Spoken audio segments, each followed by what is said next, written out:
적어봐봐. 예배의 생활화부터 시작. 예배의 생활화, 기도의 생활화, 전도의 생활화, 섬김의 생활화, 충성의 생활화, 오늘 감사의 생활화.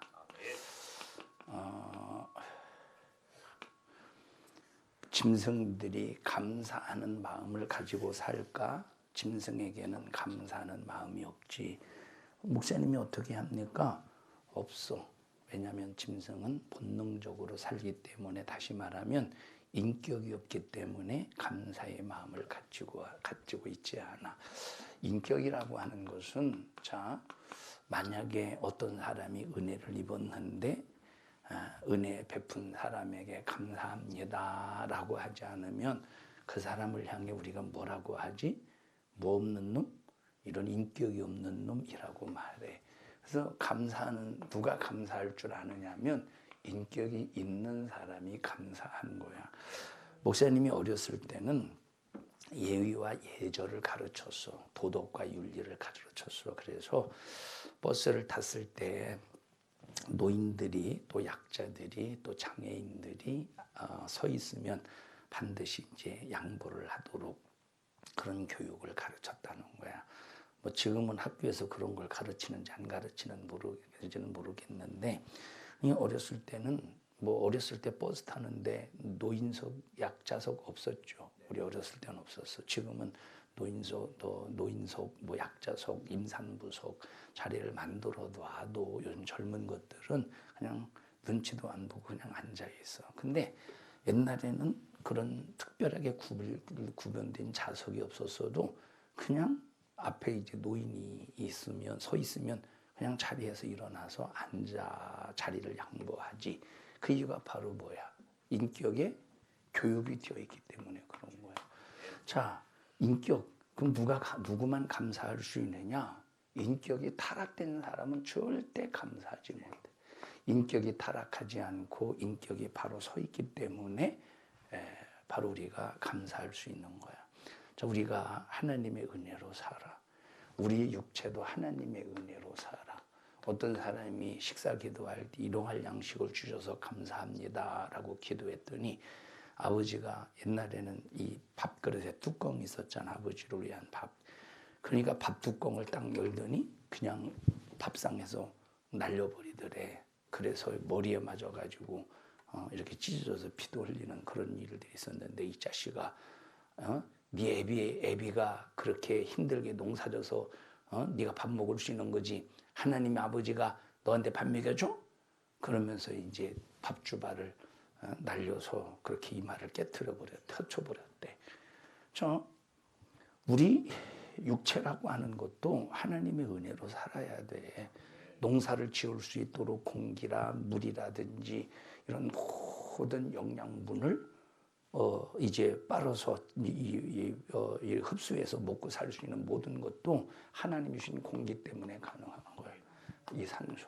그래서 또 하나님이 주신 태양, 하나님이 주신 이런 물, 이런 것들이 있기 때문에 농사를 짓고 우리 육체가 먹고 마실 수 있는 거야.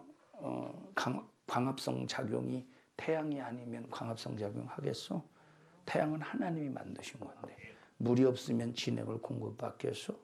자, 물을 통해서 진액을 공급받아서 영양가를 이 식물이 얻었다고 할지라도 그걸 가지고 성장하는 게 아니야. 뭘로 숨 쉬어야 돼? 태양을 통해서 광합성 작용을 통해서 숨을 쉬어야 되는 거야. 자, 그래가지고 이 식물들은 뭘 들이마시냐면 우리가 내뿜는 이산화탄소를 들이마시지. 그리고 뭘 배출해? 산소를 배출한다. 이게 바로 공생. 하나님께서 이런 천지 만물을 통해서 우리가 호흡할 수 있도록 우리가 내뱉은 이산화탄소를 빨아들이면서 태양열과 함께 빨아들이면서 우리가 마실 수 있는 산소를 내뱉는 거야. 그걸 가지고 우리가 농사를 지을 때 먹고 마실 수 있는 양식이 되는 거야. 그러니까 근본적으로 하나님께서 공기도 주지 않고 물도 주시지 않고 저런 태양열을 통해서 식물이 자라지 않으면 아무리 인간이 노력을 해도 농사를 지을 수가 없는 거야. 그럼 먹고 마시는 근본적인 원인은 누구 때문에 우리가 먹고 마실 수 있어? 육체가 하나님 때문에. 그래서 우리가 육체가 살 수 있는 것도 하나님의 은혜라는 거야. 영혼은 우리가 멸망하게 되었을 때, 지옥 가게 되었을 때 하나님의 아들이 직접 말씀이 육신이 되어 우리 가운데 오셔서 우리를 위해서 우리의 죄를 대신 담당하시고 피 흘려 죽으심으로 우리를 죄에서 건져주시고 자유하게 하셨으니 우리는 영육간에 하나님의 은혜로 살기 때문에 감사할 수밖에 없는 거야. 나와 너희들이 신앙생활하고 예수 믿는 믿음 안에서 살고 있다는 사실이 얼마나 이것이 감사한 일이냐. 너희들 신앙생활하면서 하나님 앞에 감사하지 못한다면 그것은 영혼 없는, 영이 없는 짐승과 같이 감사하지 못하는 거예요.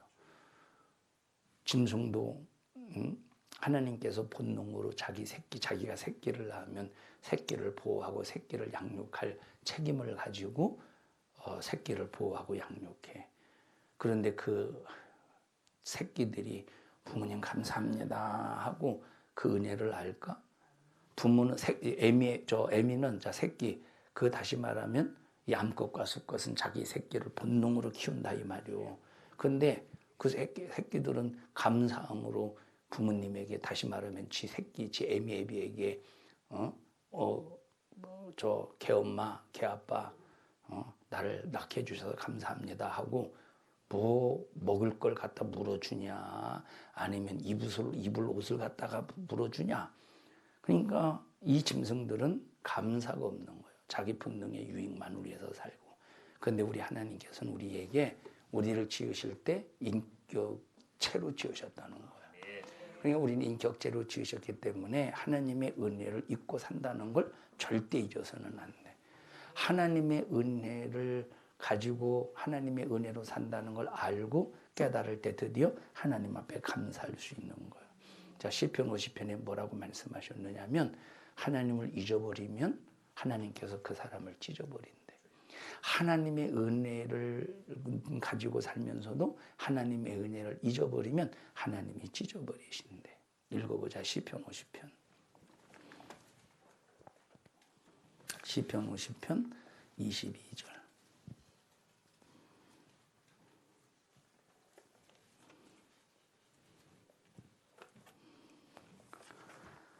시편 50편 22절 시작.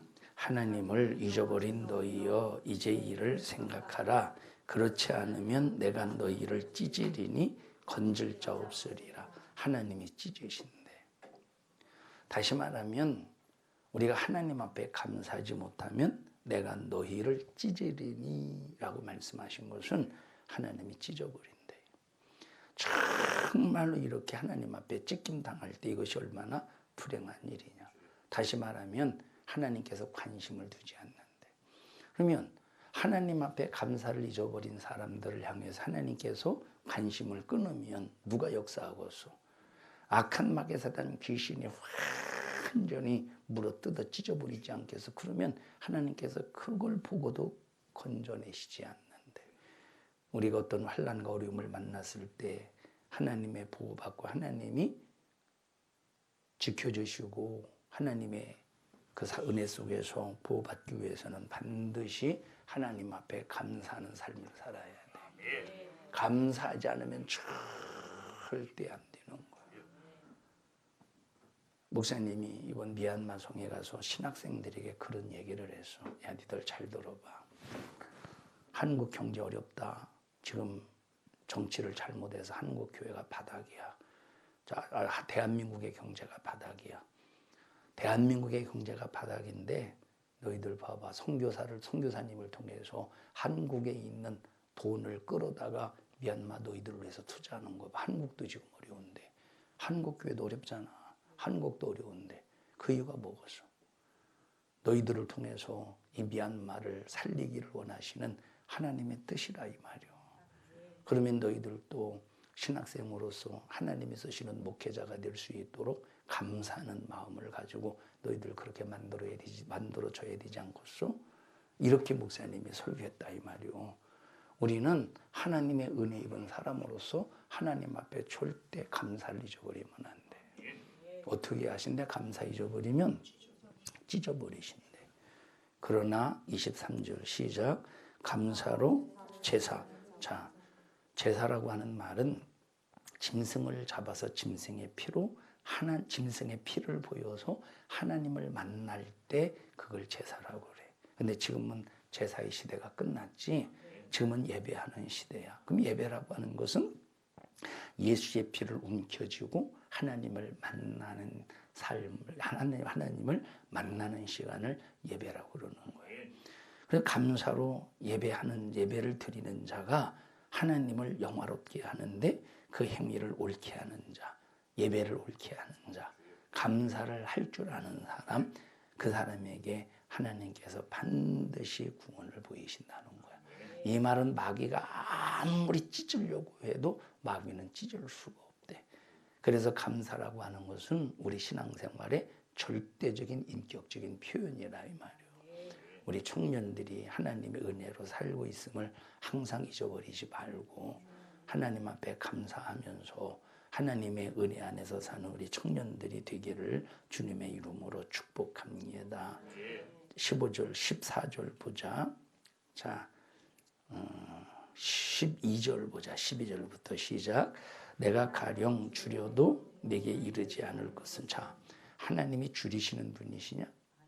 하나님이 굽는 분이셔. 하나님은 굽는 분이 아니야. 줄이시는 분이 아니야. 그런데 여기 비유적으로 말씀하실 때 만약에 내가 굶는다고 하자. 그럼에도 불구하고 내가 너희들을 향해서 먹을 것 달라고 하지 않으신다는 거야. 왜? 하나님은 창조자인데 우리 인간에게 구걸할 필요가 있겠어? 목사님 1부 예배, 2부 예배도 얘기했지만 미얀마를 가보니까 중들이 탁발하러 다니라고 새벽 5시부터. 탁발이라고 하는 것은 맨발 벗고 승복 입고 길거리를 돌아다니면서 집집마다 구걸하러 다니는 것, 먹을 거 달라고. 그럼 이제 그거 탁발 받은 걸로 하루 종일 그거 먹고 지내는 거예요. 하나님이 먹을 것이 없어서 이런 중들처럼 탁발하러 다니면서 거지처럼 동냥하듯 하냐? 아니라 창조자이시기 때문에 하나님은 첫째 줄이지도 않으시지만 혹시 비유적으로 설명할 때 가령 줄여도 하나님 우리에게 먹을 것 달라고 하시는 분이 아니시라 이 말. 왜 그러지? 세계와 거기 충만한 것이 다 하나님의 것이니까. 하나님의 것인데 하나님이 구걸할 필요가 있겠어? 13절 시작. 내가 수수의 고기를 먹으며 염소의 피를 마시겠네. 이 말이 무슨 말이냐면 이스라엘 백성들은 하나님을 만나기 위해서 제사를 드려서 짐승을 잡았어. 그리고 짐승을 태워가 짐승의 피를 흘리고 제단에 뿌리고 제단에 쏟고 그리고 이제 고기를 하나님 앞에 불태워 드렸다 이 말이야. 그럼 하나님 앞에 불태워 드릴 때 하나님께서 그 고기를 잡수시는 분이냐? 재물이 타는 이유. 자, 레위기에서 번제에 대해서 나오고 소제, 화목제에 대해서 쭉 나오잖아. 그렇게 번제단에 올려놓고 재물을 태우는 것은 짐승이 타는 게 아니야. 안수하는 순간에 짐승이 태우는 것을 하나님은 보지 않고 인간의 뭐가 타는 거야? 인간의 죄가 타는 것으로 보는 거야. 다시 말하면 짐승의 피나 짐승의 고기를 받으시는 것이 아니라 우리 인간의 죄가 타서 없어지고 우리 인간의 죄가 없어 해결받는 그 모습을 보시고 하나님이 기뻐하시는 거야. 그런데 이스라엘 백성들은 지금 제사를 드릴 때 하나님은 고기나 잡수시는 분으로 하나님은 피를 마시는 분으로 이렇게 생각하면서 하나님 앞에 제사를 드리기 때문에 하나님이 그 제사를 받지 않으시는 거야. 본질인 뭐를 잃어버렸어? 자, 죄에 대한 회개를 잃어버리고 우리가 회개할 때 하나님이 제사를 통해서 제사를 받으시고 우리에게 은혜 베푸셔서 우리는 감사로 드린다. 감사를 잊어버리는 거야. 그래서 여기 지금 시편 50편에 이 시편 기자를 통해서 하나님이 말씀하신 내가 수수의 고기를 먹는 줄 알아? 염소의 피를 마시는 존재인 줄 알아? 아니야. 너희들의 죄를 해결하는 자야. 그래서 제사를 드릴 때는 예배를 드릴 때는 어떻게 하라는 것이냐? 14절 시작. 감사로 하나님께 제사를 드리며 지극히 높으신 자에게 내 소원을 갚으며. 하나님께서는 감사로 예배드리는 사람들에게 하나님께서 그 은혜를 감사의 제사를 받으시고 하나님 앞에 그들의 소원을 하나님 앞에 소원하는 자가 있을 거 아니야. 그 소원하는 자에게, 다시 말하면 감사로 예배를 드리고 하나님 앞에 그 감사로 소원하는 사람들은 어떻게 하신대? 15절 시작. 환난 날에 나를 부르라. 내가 너를 건지리니 네가 나를 영화롭게 하리라. 감사하는 사람, 감사로 하나님 앞에 소원하는 사람, 나 이렇게 주님 뜻대로 살겠습니다라고 소원하는 사람들에게 하나님께서는 그를 영화롭게 하신대.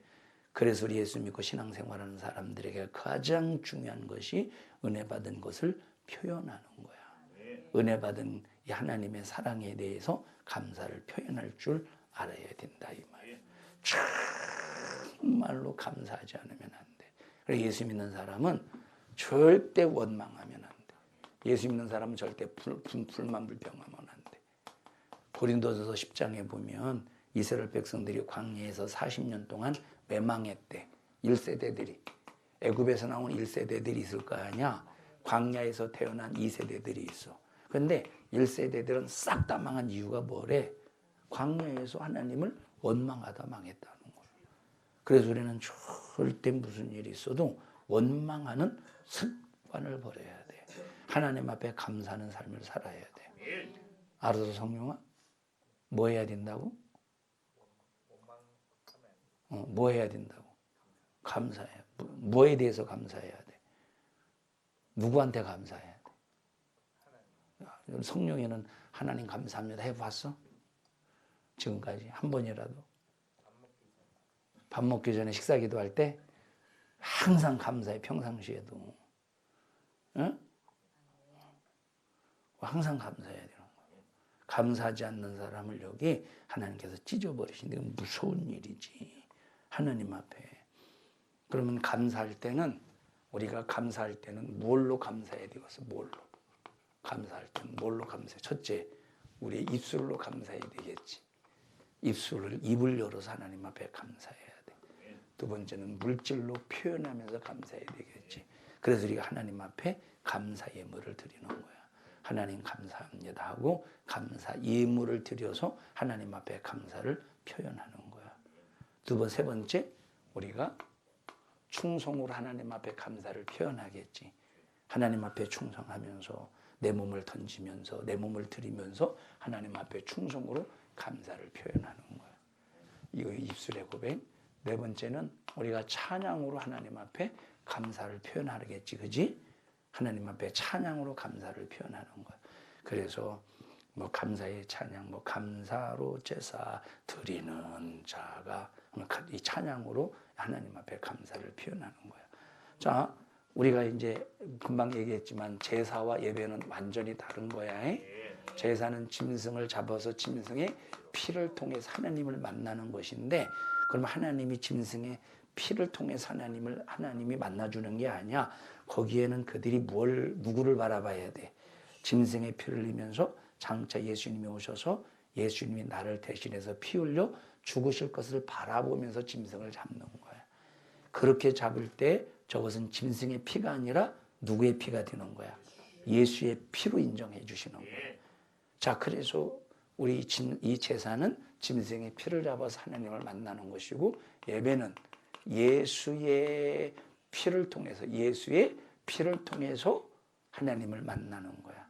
예수의 피를 통해서 죄를 해결받는 것이고, 제사는 짐승의 피를 통해서 죄를 해결받을 것을 믿는 거야. 장차 예수를 통해서 해결받을 것을 믿는 거야. 그래서 제사는 미래형이야. 예배는 예수의 피를 통해서 오늘 내 죄가 해결받았다는 완료형이야. 현재형이야. 현재 지금 나는 현찰을 통해서 역사를 이루어간다 이 말이야. 자, 목사님이 이렇게 이제 미얀마를 갈 때 한국 돈을 달러로 바꿨어. 그 달러를 가지고 미얀마에 들어갔어. 이 미얀마 돈은 환전이 안 돼. 우리나라에서도 안 주고 웬만해서는 어느 나라에서도 환전이 안 되는 거야. 저 미얀마 돈으로. 어디로 가야 환전할 수 있냐면 미얀마에 들어가서 바꿀 수 있어. 자, 한국 돈으로 가지고 간다고 해서 미얀마 돈을 받을 수 있는 게 환전이 안 돼. 꼭 반드시 달러를 가지고 가서 환전을 해야 돼. 달러를 가지고 가요. 자, 두 번째, 달러를 가지고 가도 그냥 아무런 달러, 아무 달러가 달러나 되는 게 아니에요. 그럼 뭐만 되느냐? 신권, 아주 빳빳한 거, 단 한 번도 써보지 않은 그 달러로 바꿔, 달러를 가지고 가서 바꿔야 환전이 되는 거야. 신기하지? 자, 아마 목사님의 생각에는 뭐 중국의 위조 지폐가 굉장히 많잖아. 아마 그 위조 지폐 때문에 그런 것일 수도 있고 아니면 달러를 이제 확보하려고 하는 것일 수도 있고. 자, 자동차 예를 들어서 우리나라 카니발이 6천만 원 준다, 6천만 원 줘야 산다고 하자이. 5천만 원, 6천만 원 줘야 산다고 한다면 미얀마에 이제 수출이 돼가지고 그 카니발을 사려면 1억 원을 줘야 산대. 그 이유는 바로 뭐냐면, 자, 그 차를 타고 다니려면 번호판을 받아야 되잖아. 번호판을 받는데 얼마 들지는 않는데 번호판을 받기 위해서 뇌물을 줘야 되는데. 번호판을 받기 위해서 뇌물을. 다시 말하면 이 관공서에 직원이 있을 거 아니야. 그 직원에게 뇌물을 줘야 되는데 그 번호판 하나의 값이 1천만 원, 1천만 원, 1천만 원, 1,500만 원 되는 거야. 번호판 하나 받으려면. 우리는 번호판 하나 받는데 얼마가? 2만 5천 원? 번호판 값만 다 들어가. 2만 5천에서 3만 원인데. 얼마나 부정부패 부조리가 많은지 몰라. 얼마나 부정부패 부조리. 자, 그러면 봐봐. 내가 우리 목사님이 미얀마에 가가지고 한국 돈으로 계산하면 그 사람들이 받아 안 받아? 받지를 못해. 자, 그렇다고 한국 돈을 그 사람들이 안 받는다고 찢어버리면 되고서 안 되고서. 그럼 어디서 쓸 수 있냐면 한국에서만 쓸 수 있는 거야. 이 얘기를 왜 하느냐? 자, 이때 당시는 아직 구약시대 이스라엘 백성 아직 예수의 피가 없잖아. 예수의 피가 없기 때문에 이것은 하나의 어음과 같은 거야. 이 제사의 피, 이 제사로 짐승의 피는 어음과 같은 거야. 다시 말하면 이 어음은 장차 오실 예수 그리스도를 바라보면서 이 어음을 발행하는 거야. 짐승의 피를 흘리는 만큼 어음을 발행하는 거야. 예수가 오시는 순간에 이 어음이 뭐가 되느냐? 현찰이 되는 거야. 자, 그러면 예수님이 이 땅에 오시기 전에 구약시대 이스라엘 백성들도 제사를 드리자는 하나님을 만나기 위해서. 그럼 그들은 예수님을 믿었어. 그들도. 근데 그들이 예수님을 믿는 믿음은 오신 예수님을 믿는 것이 아니라 오실 예수님을 믿는다 이 말이요. 앞으로 오실 예수님. 그러면서 나는 앞으로 예수님 오실 것을 믿습니다라고 그 믿음을 가지고 짐승을 잡아 피 흘리는 거야. 그것이 바로 뭐와 같으냐? 어음을 발행하는 것 같다 이 말이요. 근데 지금은 예수님이 오셔서 2000년 전에 피로 죽었기 때문에 우리의 믿음은 오늘 현찰과도 같아. 그래서 오늘 귀신 쫓아내면 귀신이 떠나가. 오늘 믿으면 구원받아. 근데 이스라엘 백성들은 짐승을 잡는 순간 구원을 받은 것이냐? 구원을 받을 것이냐? 구원을 받을 거라 이 말이야. 구약시대 이스라엘 백성들은 아직 짐승을 잡아서 장차 오실 예수를 바라본다고 해서 구원을 받은 게 아니라 이 말이요. 구원을 받은 게. 그러면 언제 구원을 받아? 어음이 현찰로 바꿔질 때. 그때가 언제냐면 예수님의 피 흘려 죽으시고 부활하시는 순간 그들이 이제 그들에게 구원이 이루어지는 거예요. 그들에게. 구원이 그들의 그때 완성이 된다 이 말이요. 자, 그래서 우리가 자, 이게 심판이라고 할 때 심판 전에 지옥, 심판 전에 천국, 또 심판 이후의 지옥, 심판 이후에 이제 천국이 나눠지는 거야. 그럼 심판 전에 천국, 지옥을 다른 말로 말하면 심판 전에 지옥을 음부라고 하고 심판 전에 천국을 낙원이라고 한다 이 말이에요. 무슨 말인지 이해했어? 자, 그러니까 이 천국과 이 낙원과 이 음부, 저들이 일시적 그렇다고 연옥과 천주교가 말하는 연옥과 같은 개념이 아니야. 절대 다른 거야. 그러니까 저들이 낙원에 있다가 예수님이 십자가에 피 흘려 죽으시는 순간에 뭐가 완성이 되는 거야? 구원이 저들에게는 완성이 된다 이 말이요. 자, 그러니까 우리가 어쨌든 중요한 것이 우리는 지금 예수의 피로 구원을 현재 받은 거야. 우리는 그 구원을 신부의 믿음으로 완성해 가야 된다 이 말이에요. 우리 청년들은 항상 감사하며 살아야 돼요. 이렇게 감사하며 사는 사람들에게는 환난을 만나 고난을 당해 핍박을 받아 그럼에도 불구하고 끝까지 감사가 끊어지지 않도록 우리 청년들이 믿음 안에서 예수 안에서 말씀 안에서 승리하는 우리 청년들이 되기를 주님의 이름으로 축복합니다. 합심해서 기도할 때 하나님 고맙습니다. 하나님 감사합니다. 영혼의 때를 위해서 믿음으로 무장하게 하시되 말씀 안에서 예수의 피의 능력으로 영적 생활 승리하는 믿음의 사람 되게 하여 주시옵소서. 우리 주여 3번 부르고 통성으로 기도합니다. 주여 주여 주여. 우리 청년들을 축복합니다. 예수 생명의 부유 가득하게 하시고 하나님께 기쁨이 되게 하여 주시옵소서. 예물 주님 손에 얹습니다. 말씀에 넉넉한 부유로 채워주시옵소서. 예물 주님 손에 얹사오니 물질 때문에 어려움 당하지 않게 하옵소서. 지금 우리 주 예수 그리스도의 은혜와 하나님 아버지의 망각하신 사랑과 성령의 감화 감동 역사 내주여 통위로하심이 이제부터 영원까지 우리 청년들의 삶 생애 위에 함께해 주시기를 예수님의 이름으로 간절히 축원합니다. 아멘.